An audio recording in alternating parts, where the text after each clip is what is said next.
Welcome back to the fourth episode of the Aos-to-Aos podcast. As you can see, number 2, or I guess number 1, number 2, doesn't really matter, is back. I just got back from work, and I hope we don't have any more of that, just me stuff because I'm boring. But yeah, today we're talking about a lot of stuff, goals, planning, everything like that. So, how are you? Doing good. Good. I'm glad to be back and doing another podcast. Kind of excited about what we're going to talk about today. We're just going to kind of talk about, things like goals and planning and how we implement those. And, hopefully you can kind of tell us a little bit about, how you got your online business going and, the things you did to get set up for that. Yeah, so my online store, I just pretty much got it started because I would always research like how to make money and stuff. Mm-hmm. And so I kind of stumbled across Shopify, drop shipping and things like that. And I was just kind of intrigued because you can just start an online store with no like business degree, no business, license, things like that. You can just start it up and, run it of things you're interested in. And for me, that was clothing at the time. It started out as like sports clothing, but then it moved on to like pretty much all clothing. And we, as usual, we'll have it linked down below, but yeah, I was just really interested in that. So I started like watching YouTube videos about it, just trying to see if this was like a real thing because like it might be a scam or whatever. And I found out it wasn't. So I finally decided to do it, and I found it super, super easy just to do it. So I went along with it, and then now I have it, I guess. So now I have it, and I'm just mostly trying to get more traffic to it through like Instagram ads. I think we talked about that like on our first episode. Some Instagram ads, Facebook ads, just basic SEO, things like that. Okay. Yeah. Now, to back up a little bit, you've talked about your store a little bit, but what can you tell us about your goals? Like, what were your goals when you first started? I mean, for a lot of people, it's financial independence. For people like me, it's financial security. Right. What drove you? Was it material things? Was it, looking forward to having a family? Yeah. Seeing things in your past? What is it that drives you? So a lot of it, I think it's a little bit of everything in a way, just because we always, like as people, we want material things. We want like the nicer things in life. We want to have our family supported, but also I think just growing up in a household that like you've always had an entrepreneurial spirit, mm-hmm. And, everyone, a lot of people that I know, Ginny does, has an entrepreneurial spirit. So I just had that in me. And I don't really want to just be that person with a 9-to-5. Like I want to have these other side hustles and things like that. And that in the store and the clothing thing is always something I wanted to do. Mm-hmm. And I think when I started it, and I still have this goal, is I want to eventually make it into my own brand instead of just carrying other people's clothing. I want to make my own like Aztec apparel things. Mm-hmm. And I think that's part of the motivation to create it as well. It's because I want to build that for myself, but also like obviously I want money and I want to be able to support myself, but there has to be that like drive to do it. And for me, that's the creating my own brand. So okay. Now, is this something that are you going to build one business and hopefully make that profitable and then maybe move on to something else, or are you looking at having a few different ventures going on? Like, is it something that you just have that entrepreneurial spirit and you want to kind of just go out and start businesses and kind of have your a little bit of a diversity in what you do? I want to have a lot of diversity actually, because we do this podcast. We're trying to get this off the ground and things like that.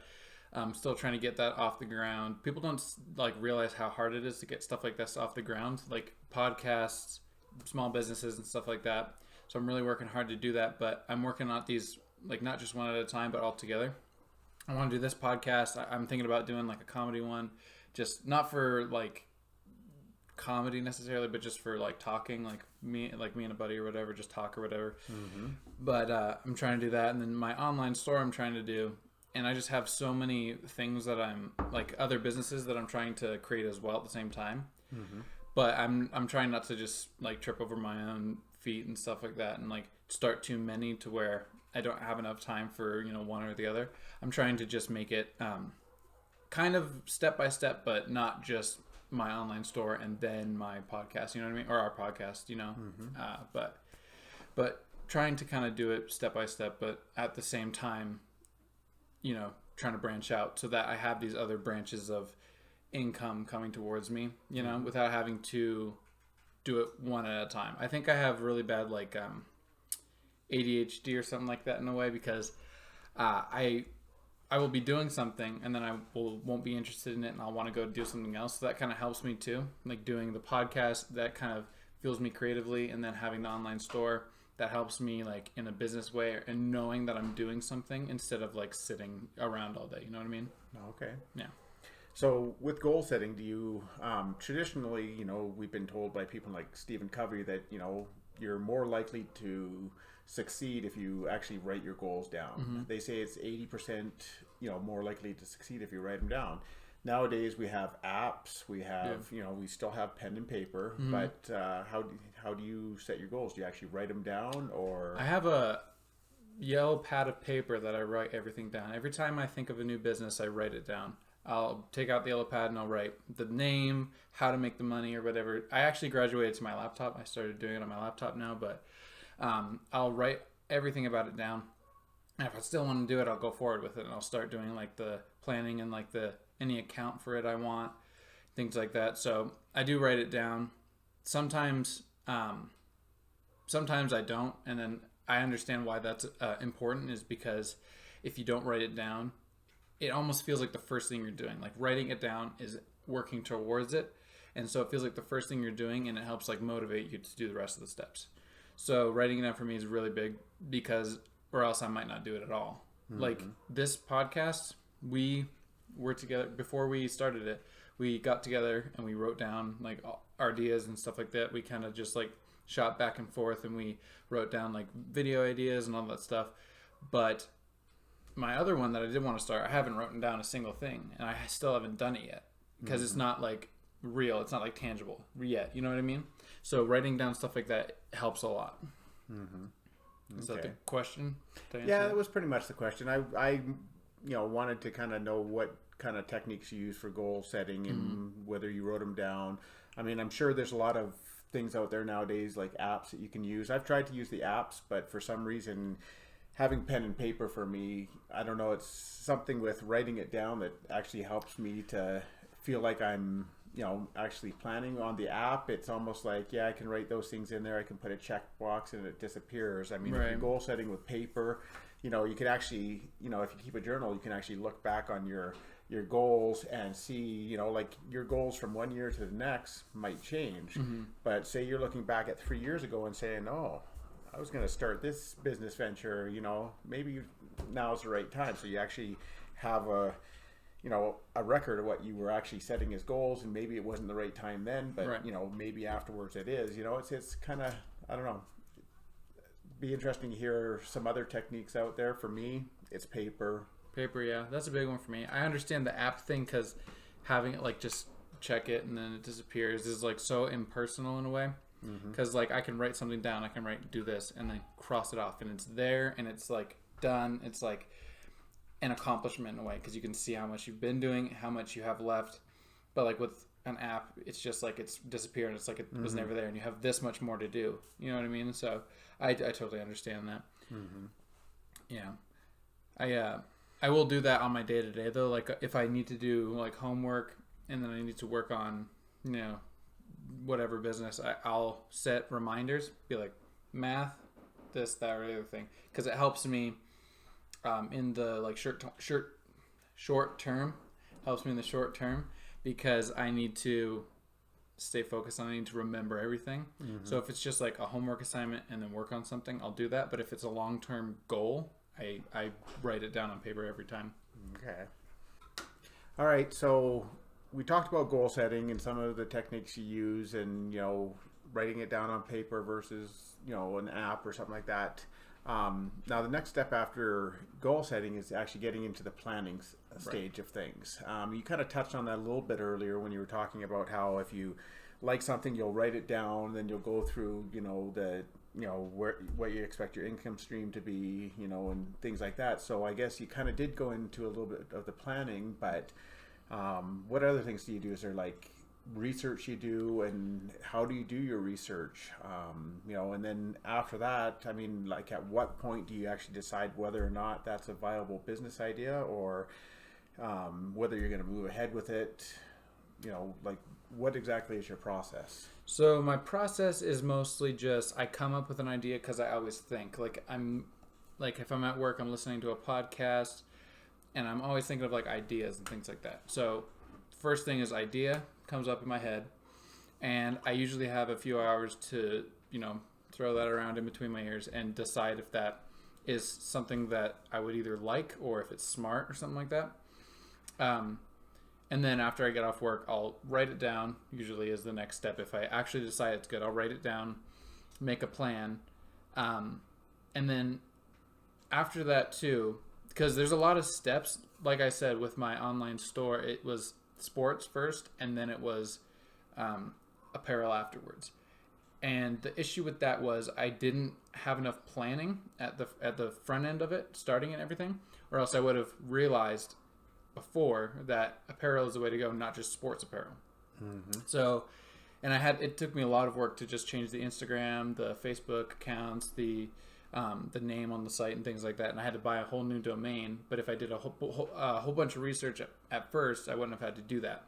So now I'm more careful because I learned from that. So now I'm more careful about writing it down, making sure I know how I'm going to make my money, what market I'm going to be working in, if this is like something that is actually going to work, if it's going to add value to the marketplace. Mm-hmm. I always make sure to be careful about that. And I notice now that I'm tweaking things because I'll write it down and I'll look back and be like, that's not good. I'm going to have to change that. This name isn't good. I'm going to have to change that.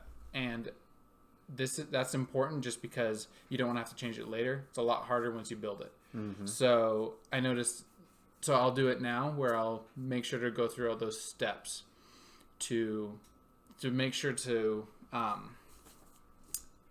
be more diligent about all those things through each and every step. So it'll be thought process, writing it down, actually creating accounts and things like that if I need to, that is. Mm-hmm. And then usually by that last step, I don't have as many mistakes as the one before. Mm-hmm. So, and then after that, it's just implementing the business, like making sure to market and things like that. Mm-hmm. And I usually, because I do still have things I want to tweak about pretty much everyone. Like I'm never going to be satisfied with the way it is, I don't think. But having the most planning as possible at the beginning is probably the most important thing to starting a business, in my opinion. So you've got a bunch of different checks along the way. Mm-hmm. You're looking at things, making sure they're viable, tweaking things. Is there ever a point where you would get to, pretty close to implementation and just stop the idea? I mean, yeah. Well, because of the fact that sometimes I do put things on the back burner too. Like I go through all this implementation and I'm like, oh, I would need this, this, and this. That's why you need the planning, is because you could realize all those things. So I'll say, oh, I need this, this, and this. I don't have those yet, and I'm not going to have those for a while. Put that on the back burner. You know what I mean? Mm-hmm. Have those ideas. Some ideas, too, are just... There was one, I wanted to start a streaming service because I thought that, Netflix and Hulu were kind of, like, stretched out and things like that. Like, they made productions and all those things, and they were charging too much, so I thought I'd maybe make a streaming service that had like less, like even free, but like had commercials and things like that. And then in the planning process, I realized that there are things out there like that, and they don't have mostly any good entertainment just because of the fact that they can't pay these companies to get their movies. So that's not actually something you can do. Netflix and Hulu pretty much have done it as good as you can do it. Mm-hmm. So I kind of just scrapped that idea just because there's not a market for that. So in the planning process, if you realize there's not a market for something, you're just going to have to scrap it. And that's okay, because that happens all the time to me and anybody else that's starting a business. If you go through and you realize that either the market's not big enough for your business, it's all been done before, or, no one's actually going to use it because the problem's not big enough. Okay. So there's a huge market for streaming service, but unfortunately, my problem couldn't be solved in the way I wanted to because it was already being done by so many other companies. Gotcha. So that is when I would throw things away. Just start from scratch. I'm sure I might come up with another one that's better, but I don't know if I really want to get into the streaming business because it's pretty much dominated right now. So. So here's another scenario. So, I mean, you're talking about this planning process, and with your store, you know, you have invested money, you've bought, you know, a couple different domains, you've done a lot of promotion with it. What keeps you into it? I mean, is there ever a point, even no matter how much you invested, where you would just say, okay, this isn't working and pushing it aside? Or since you've invested money into it now and invested a lot of time, is this something that you're just going to continue pushing for to make it work? Where's the balance? Where do you draw the line with that? So where I draw the line with that would be if I like it. Because if I don't like it and it's gotten to the point where it's just draining money from me, I'm not going to continue with it. But if I do like it, I'm just going to tweak it to the point where it might be a completely different company, not by name, but like by practice. But because if it's something I'm passionate about, I'm just going to keep going because I'm obviously going to like it enough to keep working on it. So, I mean, that would be the defining factor would be if I actually like the business. Because even if I thought I liked the business at first, but I'm not as passionate about it, like later on, I would probably just scrap it at that point, just because it's draining me, like probably mentally and my bank account. So there's no point in continuing. So that would be the deciding factor there. Interesting. So, I guess we've kind of covered that a little bit. Now, I guess the next step in the whole process, you've got your goal setting, you kind of figure out what you want to do, what you want out of life. You got your planning where you know, kind of get everything down on paper and really see what it looks like. And it sounds like for you, that's kind of your first filter. You know, you kind of go through it and make sure it's viable, make sure that it makes sense. And I'm sure a lot of times you probably talk yourselves out of things as part of the process. Now, we'll use your clothing store as an example. What are the steps to actually implementing it and, you know, making it a viable business? Because at first it's, you know, just on paper.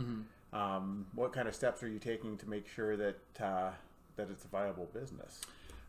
Making sure that it's relevant is big, just because there's so many clothing stores out there, like huge ones like JCPenney's, things like that. My store is so small. The only way I'm gonna, you know, be able to compete in like the smaller market is if I put a bunch of money into it. So that would be probably the biggest thing, is putting as much money as I can into it. That's why I have a 9-to-5 that I work, because I want to put as much money as I can into it. The Facebook ads, the Instagram ads, because that's where everyone is. And that's why I got onto TikTok too, is because TikTok has so many people on there and not enough like content that I can upload a video and you can get so much out of it. So in order to like compete, I have to go where the other businesses aren't going. Tap the untapped markets pretty much. So like TikTok, I went on there. JCPenney's not on there. You know, I'm not trying to compete with JCPenney, but like I think I'm probably the only clothing store that's actually on there. Telling people just, hey, this is our store, go check us out. You know, we have a discount, here it is, or whatever it is. Trying to get more people to come over. And I think also I have more planning, because I mean, JCPenney is everything. We have mostly just adult clothing.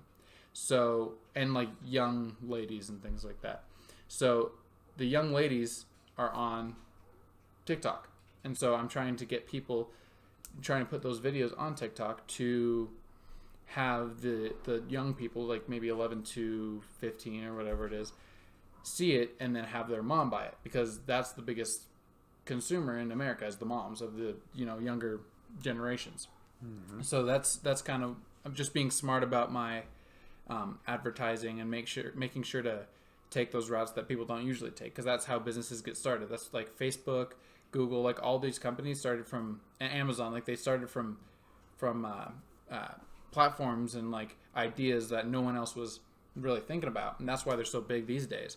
So that's why I'm just trying to kind of tap these like things that no one else is doing, because you never know what might be the next big thing. Like nobody in the 40s was like, you know, maybe one day there'll be this thing that you can go on, you can like things, and like no one thought that. So I'm just looking for these next big things to make what I have just explode. And I think that will happen in my lifetime too. Mm-hmm. So what makes your business unique? I mean, you talk about competing against JCPenney and stuff. You know, so what stops these moms from going to JCPenney and just buying these clothes? Why would they want to buy them from you? Well, I'm working right now to try to lower my prices. I think I can make a lot of value on that, especially when I'm able to make my own clothing. Mm-hmm. That's my goal eventually, is I want to make my own clothing. Is I can make it better quality and cheaper just because I don't have any actual physical locations. It's all online.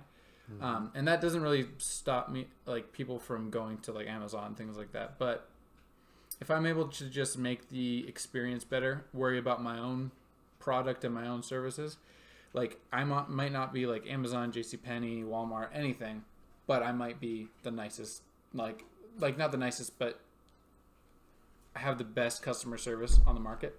Mm-hmm. So that's the most value. People want to be treated with respect, so I give them respect. Okay. People want value, so I give them value in form of, you know, they're going to come in and they're going to buy something and I'm going to be like, thank you so much for buying this or something like that. You know what I mean? Mm-hmm. Like there's value there, but then there's also should be value in the product that I'm selling. That's what I'm really trying to do, is lower my prices so that people are able to, you know, get a good value out of it.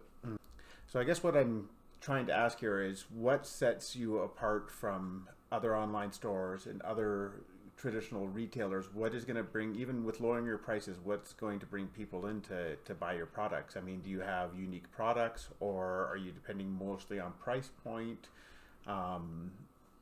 What exactly is going to bring people to your store?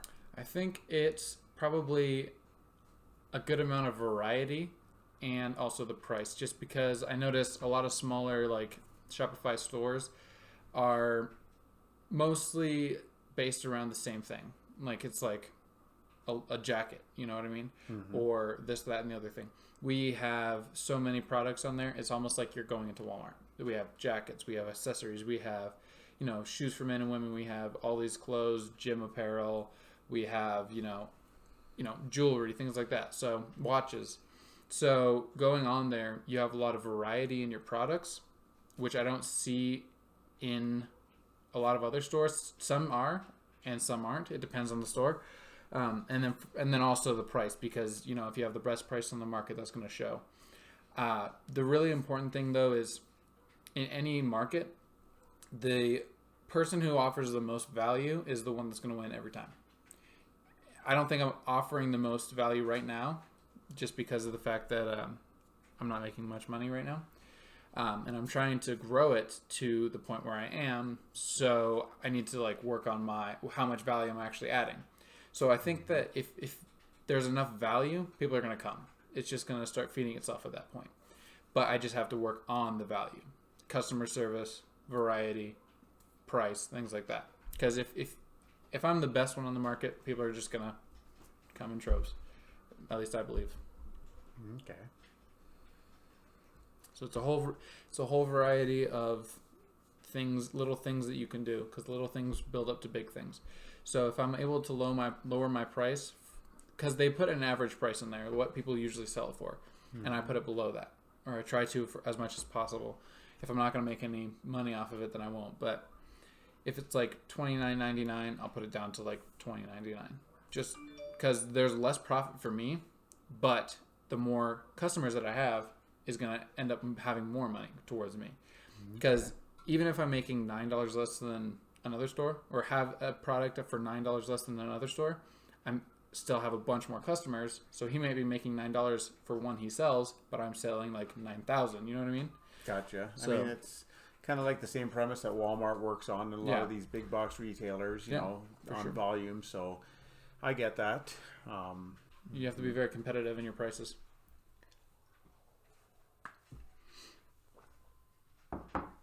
Absolutely. 2630. I want to edit that too.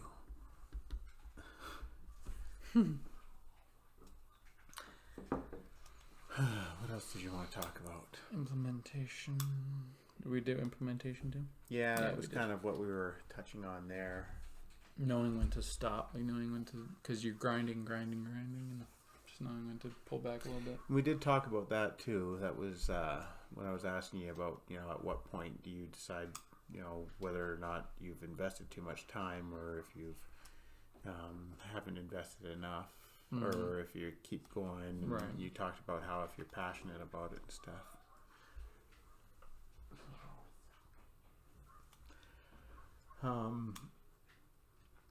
Talk about how to add value to the marketplace. You want to talk about how to add value to the marketplace? Like, yeah. Okay. On that. Do you want me to ask you, or do you want to ask me? I'm kind of brain dead right now. Kind of brain dead? So, okay. So,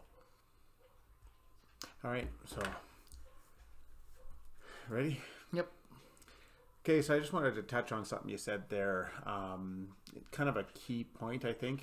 You talked about having, or how you add value to the marketplace. So if you could just kind of explain what you meant by that, and explain how you think you're accomplishing that. Yeah. So first off, how to do that would be, if you have your business, I explained this to somebody like this. If you have a pizza shop, there's so many pizza shops like in this town and like other towns. What sets your pizza shop apart from the rest of them? So you might have it like right across the street from somebody's. If your, time is better, if you can get it out faster, if you can have better customer service, if your price is better, people are not going to go across the street or even like across town to the other one. They're going to stay right here because you have the best quality pizza, you have the best, price, everything like that. But if one thing is off, like I noticed in like my store and things like that, you got to have pretty much all of those. So if across the street they make it twice as long, like it takes twice as long to get the pizza, it like costs twice as much, and they have great customer service and you have really bad customer service, you're not going to make any money because no one wants to be treated like crap. That's just a basic human thing. So you have to kind of dive into the psychology of it, because I don't care how much value there is at a place. If I'm treated like crap, I'm not going there. So that is one way to add value in like that kind of a scenario. In a bigger business kind of way, if you're not really dealing with customers that much, you'll notice that kind of goes away a little bit. It's mostly just the price and the time, things like that. But in general, overall, if you are able to add a bunch of value in the way of you offer the best solution to a problem and the market is big enough for that, then you're going to win every time pretty much. Because one guy, I don't remember who it was, but he explained it like this. Big, smart business, big problem, big market equals big money. And I don't know how to explain it any other way than that, because if you're able to solve the problem in the best way and it's a big enough market, it's a big enough problem that you have to solve, then you're going to make a lot of money. If you think about it this way, Netflix was very small, like not streaming service. They sent videos to you pretty much. The biggest competitor was Blockbuster. Blockbuster had so many late fees. I'm pretty sure in the year 2000 they had like 25% of their revenue came from late fees. Huge, lots of money that came out of that. Netflix decided not to have late fees, and who's the bigger one now? Netflix. They were able to pretty much do the exact same thing faster with no late fees. And that's what really killed Blockbuster. It wasn't Netflix. It was the fact that they had so many late fees and Netflix didn't. They could have changed at any point, but they didn't. So adding the value is, it could be anything really. That was late fees in that situation. It is, prices in the way of Walmart getting so big, because Kmart and stuff like that didn't have very good prices and they weren't located in the right place. They weren't as accessible to people living in different places of the city as Walmart was, and they had the better prices. So who's gonna go there? If you're able to get somewhere and have more value easier than somewhere across town that's not as good. So value comes in a lot of different ways. Maybe that's convenience. It can come in convenience. It can come in value in the way of lower price, because if you have a lower price than anybody else, as long as your product's still quality, you're gonna win. And then also customer service is a big one, and just focusing on your product. Don't focus on anyone else's. Don't try to compare yourself to them.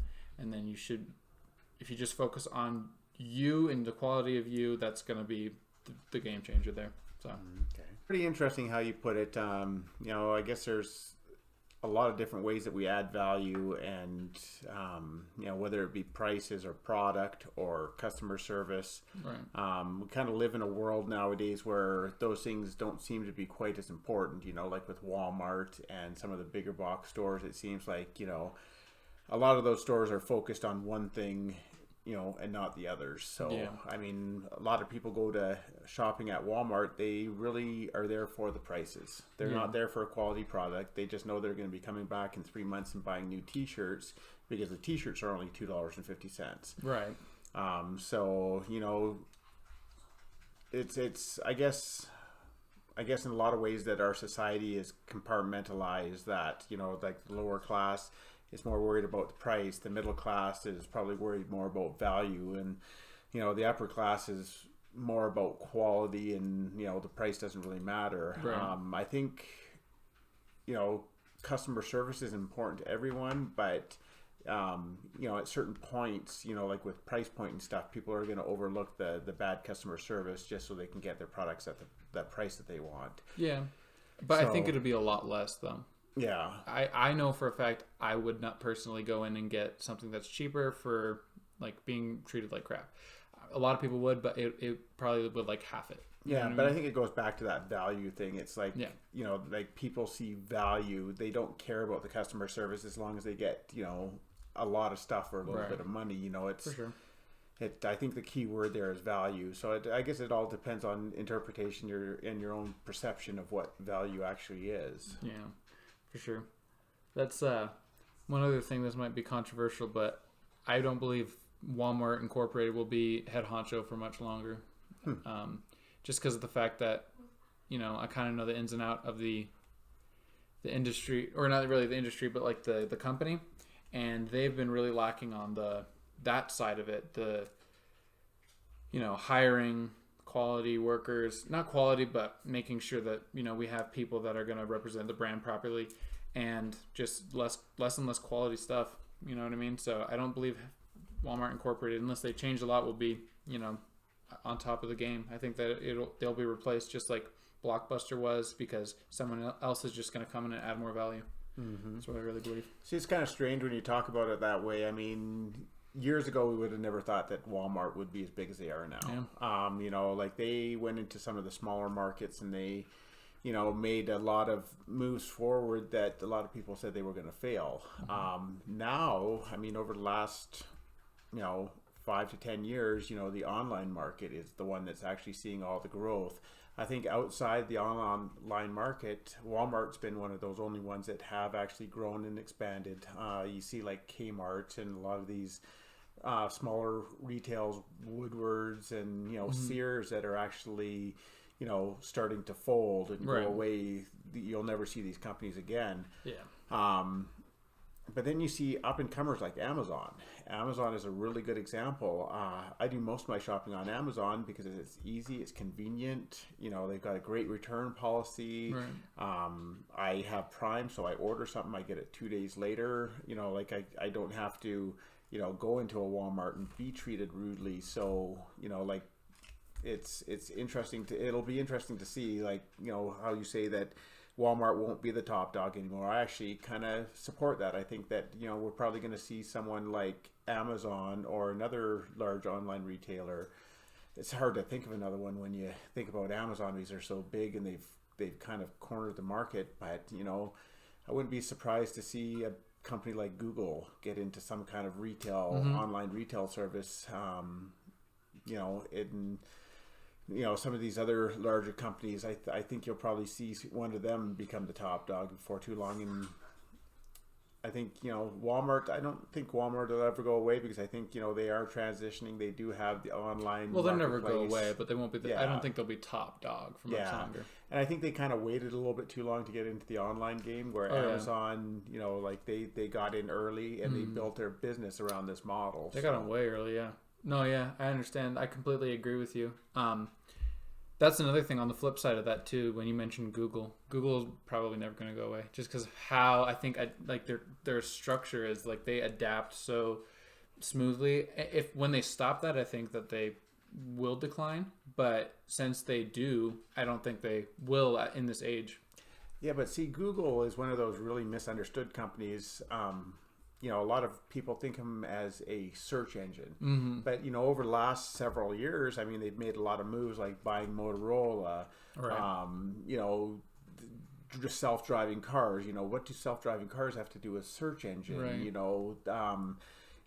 Internet service. I mean, in a lot of the major cities now, they have internet service. So what is it, that Google actually is? Google's in the business of collecting information. Right. So, you might look at what I said earlier about Google getting into the online retailing sector and think, well, what would a search engine want to do getting into that? Well, you know what? It's more gathering information. It's finding out what products people want to buy, what price point people are willing to buy at, and all this kind of stuff. Their advertising. I mean, there's so many different ways that Google could benefit from it and collect information. And I don't know. I just have this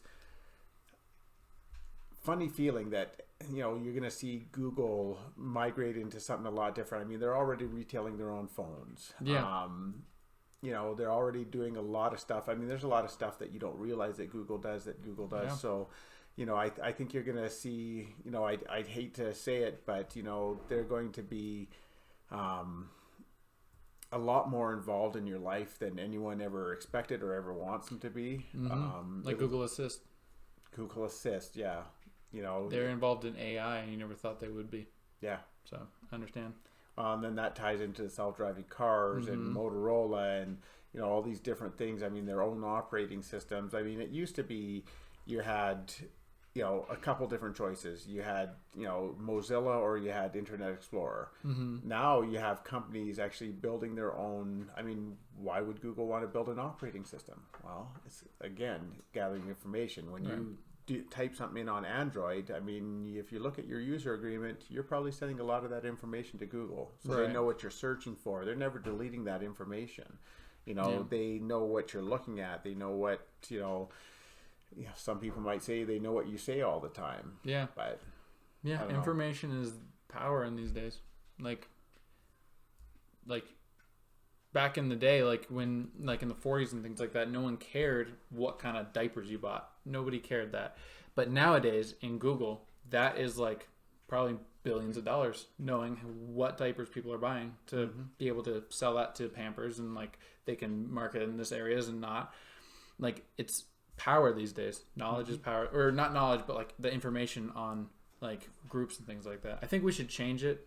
That's a whole nother discussion, probably not even going to be talked in this podcast, but I think we should change it to be more like statistics, not certain people, but that's not my business. So but yeah, no, I think Google's gonna not necessarily explode, because everyone knows Google, so like it's not like you can go much higher than that. But like you said, they're misunderstood. But now they're making phones and things like that, and like it's not too long before they go to like TV. I mean, I think they already might have TVs, something like that. They got cell phone service now, Google Fi. Yeah, so like they're just gonna move into like you have a Google table and you got a Google coffee maker. You know what I mean? So having that phone and like having the Google phone is like now it's gonna move from it's a search engine to now I have a Google phone and now I have a Google coffee maker. So this is obviously not just a search engine. Yeah. And that's when it's really going to, this is not something to talk about on this podcast, but it's going to get a little scary. And I think it's going to have to decline a little bit. But that's probably when Google is going to decline. Like I said, I don't think they'll ever actually decline from their own business just because they have such a solid system. But when they are made to put a leash on it, that's when they're going to have to, because it's going to become almost like a monopoly. Not because of a bad thing, anything Google does, but just because they're so competitive and they're so good at what they do that they're going to end up moving into coffee makers, and then they're going to push Keurig out of the way. Smart coffee makers, though. Exactly, yeah. And they're going to know exactly how strong you like your coffee, and if it hears you say yuck, it's going to adjust it. Yeah. So it's going to move into all these things, and then I think they're going to have to. Someone's going to have to put a leash on it. But that's not a bad thing. It's not like it's a bad thing that Google wants to do all these things. It's just they're probably going to. The government's probably going to put a leash on them. That's when they're going to decline. Not decline, but like hit their roof almost. But then there's always different markets that they can get into. Yeah. So there's so many different things that we could talk about there, and I don't think this podcast is really the place to talk about them. But it's kind of an interesting. Maybe we'll kind of do a conspiracy theory show one of these times. We'll talk about some of the ways that we see the world heading, and for sure some of the theories out there, and we'll have to do a Skynet. future prediction. Yeah, Skynet, aka Google. Right. Yeah, no, we're gonna have to do like a future predictions one time. Yeah, that'd be a lot of fun. I feel like we're gonna walk into a Google hotel one day or something like that. It's gonna be met by like a robot or something like that. Your pillow's gonna be fluffed just right. Yeah, and your bed's gonna be made just right. And I gotta ask you this: do you think that Google and Facebook will ever like merge or like create or like kind of like one will buy the other? I feel like that might happen. Yeah, I don't know. I think Facebook's kind of moving in the way of becoming another Google, but Google is more about collecting all their information, where Facebook is just about collecting all your personal information. Yeah. Your likes and your dislikes. Now you got to kind of look which one's more powerful. I mean, Google knows what you type into your phone and what you talk about. Facebook knows what your life is like. So, I mean, which one's more powerful there? Yeah. It's interesting. I think that's almost like Skynet-y when people have both. Skynet-esque or whatever. We're going to have to make sure it's to say Skynet-y. No, but... Skynet-y? Skynet-y. Instead of those on Aztec Apparel? Aztec Apparel, yeah. No, but I think that's when it will get a little scary, just because if you have all that power, that's when the government will have to like put a leash on it. But the question is, will they be able to? No, just kidding. They probably would be able to. No, but I think that's awesome. What if Google is the government? Maybe Google is the government. We're gonna have in Google we trust. Yeah. See, it kind of rolls off the tongue. You never know. We're gonna have like posters that are like elect Google for a third term or whatever. Yeah, I know. But I think that it might go that way, where Google either, I don't know if they will, but maybe they'll offer Facebook a $30 billion or something like that, however much it's worth now. How much is Facebook worth? Like billions and billions. Yeah, right? Yeah, too much. More money than I got. Yeah, so. I'll take some of that. Yeah, no, I think that Facebook too, since we're talking about that, like migrating into different ways, I think that there's going to be a social media platform that doesn't kill Facebook, because Facebook is so big now, because Facebook's kind of turning into like a Google, where it was one way, now it's kind of more like the Facebook, whatever those are, tablets or whatever. It's kind of turning into that. So I don't think Facebook will ever go away, but I think that there might be a social media platform that kind of kills the social thing of that. Because Facebook social media, at least, I think is declining, just because of the fact that, it's almost like Instagram. Instagram's declining now because kids went on it, and then their parents went on it, so the kids went off it, and then parents got bored of it, things like that. So I think that's kind of what's happening with Instagram, and what is still happening with Facebook. And I think there's going to be something that kind of kills that, but then there's going to be something that kills that, and it's just a very competitive market.